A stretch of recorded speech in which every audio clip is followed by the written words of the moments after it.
Keto Savage was kind of formed in 2016, I believe, as my branding opportunity I just started the ketogenic diet not long before that. And I wanted to just put myself out there into the business entrepreneurial space. And that seemed like a viable name. I like the word savage, and I do too. it just fit. And then Keto Brick kind of came much later as basically a way to scratch my own itch, so to speak. During my 2017 competition prep, I was making foods that helped with my meal prep needs, and the Keto Brick was born, and it stuck. People liked it. There was a demand for it, and my girlfriend at the time, wife now, rolled up our sleeves, made a food product business, and that became Keto Brick. So that's super high level. First of all, the word savage and brick, they have so much like energy behind them. You're a little bit too nice to be called a savage. I mean, maybe you have a different persona, but yeah. If you see me on a competition prep, I'm a little bit meaner then. So let's talk about the brick. What's in it? It's not the size of a brick, is it? It's pretty big. I mean, it's 1,000 calories each. So like a typical bar is, 200, 150 calories. This one's 1,000 calories. So it's much bigger than a typical, bar, and it is in the shape of a brick. So it's dense, it's calorically dense. It's also, just a dense food product. So the term brick is quite fitting. And where is it sold? Where can people get it?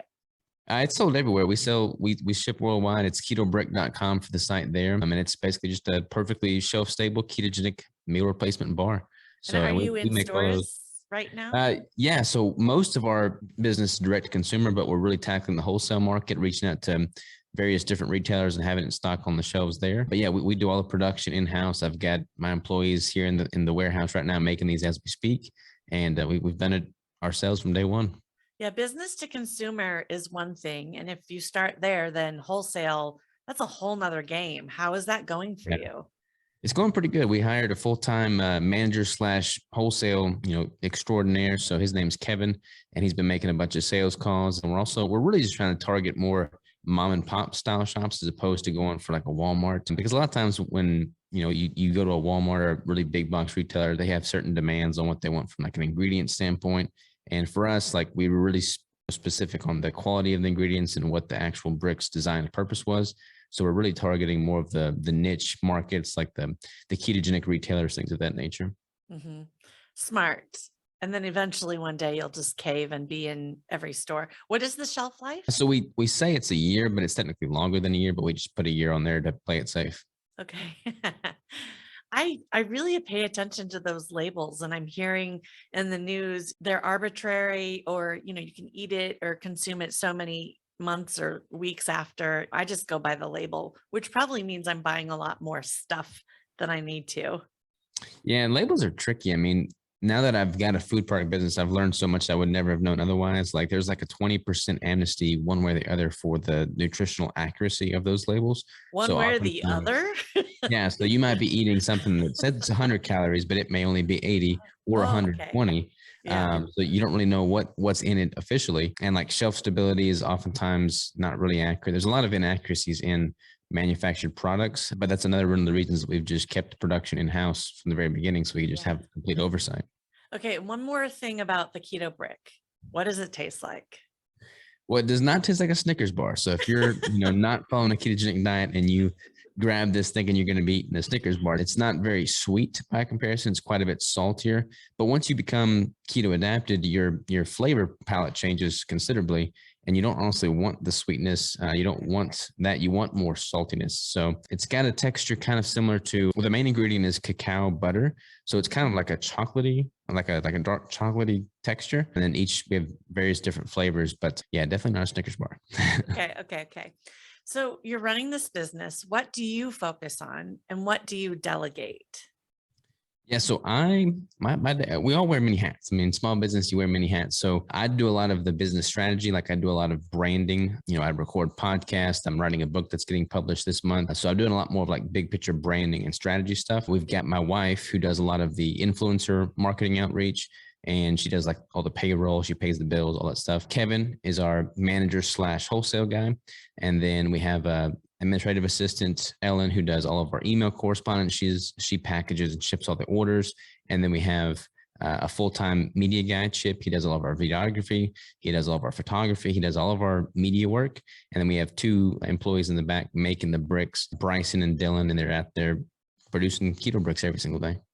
So you know the names of your employees right now. And, sometime in the future, when it gets to potentially over 100, you won't. So I wonder, right now I know all of my employees' names. I don't know all of my freelancers, but it's an interesting place to be in the life cycle of a business. Yeah, it's interesting because, and I'd love to get your take on this. I don't want to, I don't know if you got a specific direction you want to take things here, but I've oftentimes thought of what is the tipping point between scaling the business to the best it could possibly be, but then also retaining kind of like the cultural vibe that you cherish so much and being content, not necessarily satisfied, but content and happy with enough in the sense that you don't necessarily want to scale so much so that it takes away the joy of the business in the first place. I think this is a great conversation. I actually talked a little bit about this with someone that was interviewing me for their podcast about leadership in the future. And what I was saying was, I think in medium and large scale businesses, the culture and leadership is so different because there's so many layers of management, and you do lose that authentic relationship with your employees. But I love the potential that you just said in scaling and growing your business. You may be subconsciously putting a ceiling on it, which, knowing what you want to do, is amazing, because a lot of people are like, I'm going to scale and grow to the, nth degree. I'm going to be $1 billion company, but they're not thinking, what does it take to run $1 billion company? And is that really within your life frame of what you want to be doing? Some people, the answer is yes. Some people, the answer is no. I think for me, a few years ago, I would have said, I don't want $1 billion company. I don't want anything to do with that. But the truth is, now that I've been in business so long and I've done so many interviews now with great entrepreneurs, I realize that I could own and be the CEO of $1 billion company. You just need incredible people underneath you, managing, running, really doing everything, so that I'm just the visionary and the strategist, and then everyone else is doing that. But to answer your question about culture and keeping that, I think it's really hard. And I think there are ways around it, but that is extra employees and extra expenses that I think companies on the larger scale aren't necessarily willing to invest in. But probably if they did, they would see a great return on investment. So that's Yeah. future forward for both of us. Yeah, no, for sure. It's always good to kind of think preemptively about that, as opposed to just always seeking a larger gross revenue, as opposed to what you're actually trying to accomplish by having that larger gross revenue, not letting that get away from you. Exactly. So we're talking numbers kind of now when we talk about gross revenue. Let's talk about what is a healthy net revenue, net profit look like for you and your industry. And let's talk about the keto bar, the brick, instead of everything else that you're doing, because there are different margins for the different things that you're working on. Yeah. So by just the food industry standard, we're probably far below what is a healthy net revenue from a food product. Most food product companies they put quite a bit of a margin on their food product, so that they then offer a bunch of discounts. And then there's, like, within the nutritional bar space, especially, like if you go to a grocery store and you go down the bar aisle, like it fills the entire aisle. There's just so many bars out there nowadays. I honestly didn't want to compete in that market because it just becomes a race to the bottom. And then you would have to sacrifice quality. You'd have to kind of cut corners. I didn't want to do that, because for me, the business was built on just the need for the product for myself personally. And I wanted to manifest that and offer it as a value add for the people in the community. So we don't do discounts. We don't do a lot of the things that a lot of the other bar companies do. We've kind of carved out a unique niche for ourselves that's not even really technically in the bar category. It's like a meal replacement in its entirety. And we've really just focused on the organic marketing. So we're not doing all these discounts, we're not doing all these things to try and compete with other bars and drive the market down. So we operate on a much thinner margin than other bar companies do, but we offer a higher quality product than they do. And I'm totally fine with that. Did you consider the Keto Brick a complement to your other businesses, where you're willing to not really pay attention to, the most profit you can get out of it for now? Is that what I'm hearing from you?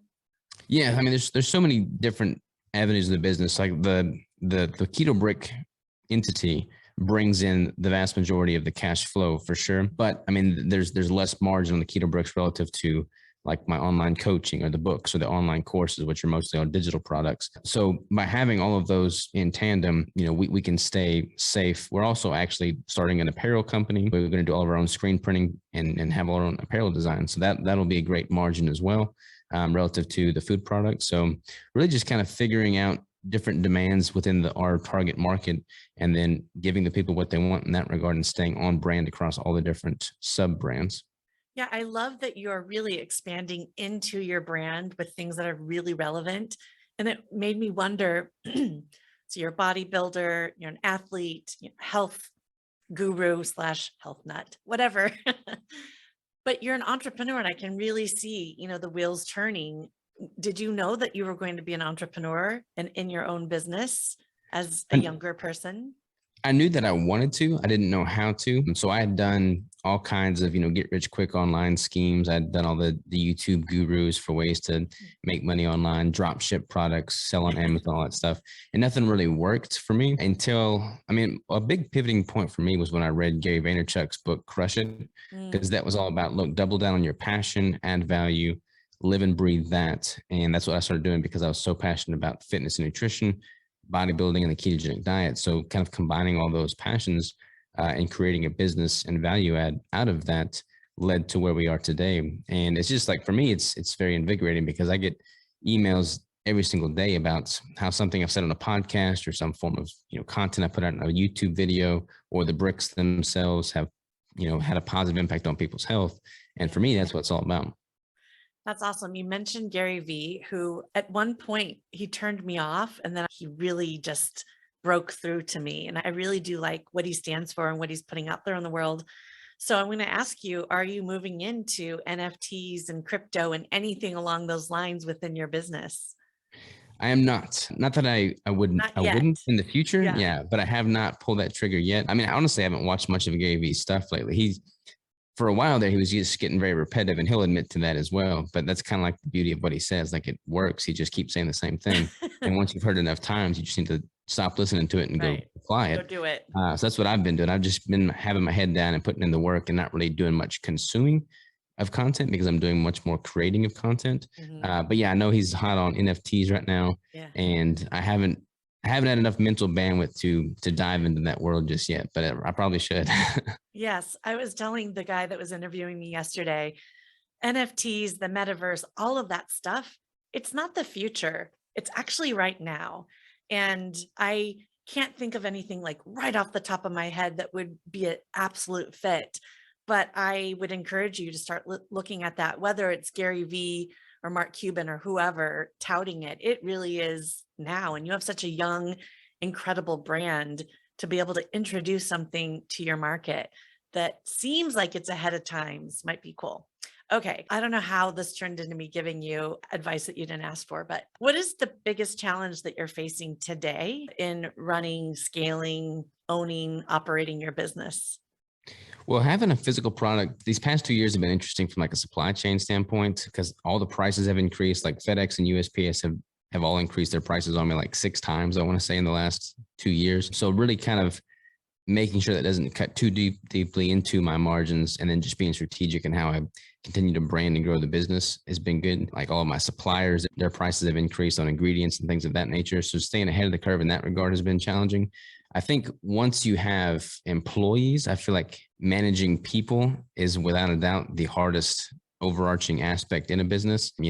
I've hired several people. I've fired several people. I've learned a lot in every interaction. I'm really proud of the crew we have now. I don't see any crazy issues in the near future. Hopefully that's the case. But managing people is without a doubt the most challenging thing that I've dealt with within the business Absolutely. realm. I would agree with you. I have a great team. It wasn't always that way. And really, you have to look to yourself and internally and what you've done to learn how to write a great job description and outcomes, how to interview, how to source and qualify candidates, how to develop them. I mean, it is like we have to do so much as entrepreneurs. It's so Yeah. much work. And then you enter other human beings into the equation. And oh my God, it is not easy. Anyway, Yeah. thank you for sharing that. So what are you looking at this year to 2022 as a big strategy for growth? So we have a lot, like I've got a lot of, digital services coming out. So the book is launching the 30th of this month. I'm really excited about that. Ketogenic bodybuilding. So it's all about competition bodybuilding from a natural competitor standpoint, leveraging the ketogenic diet.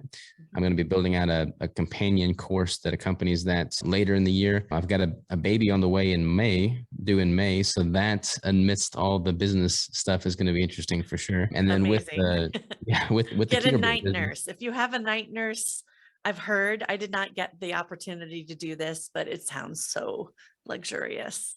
Yeah, it'll be interesting for sure. I'll be wearing even more hats when that comes around. But yeah, and then we've got several new flavors coming out within the Keto Brick business. Wow. We've got the apparel company that we're going to start ramping up here as well. So lots of irons in the fire for sure. That's a lot of irons. Wow. Okay, so last question that I'd like to know is, what is one thing you wished you knew about starting and running a business that you didn't know before? Is there any shockers, both positive or negative? I was lucky because my uncle owns his own business. So I was able to work for him. I worked for him every summer for many, many years when I was in high school and even into college. And I had the luxury of just seeing his highs and lows. I was able to really kind of grasp what that was like. So that honestly shed a lot of light on the entrepreneurial world for me. There's definitely things that I've learned, like, the extent of the sacrifices you make once you get into business. I mean, the hurdles that come your way that you would never even anticipate coming your way.